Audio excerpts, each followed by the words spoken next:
أعوذ بالله من الشيطان الرجيم. بسم الله الرحمن الرحيم.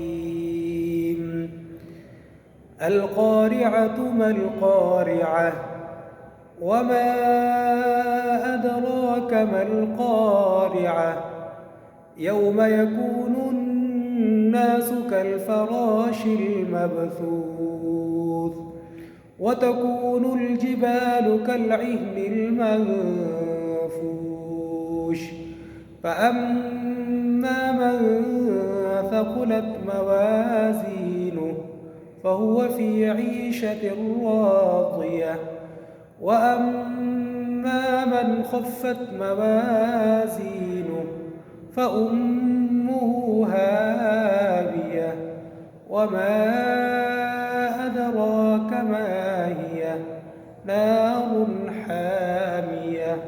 صدق الله العظيم.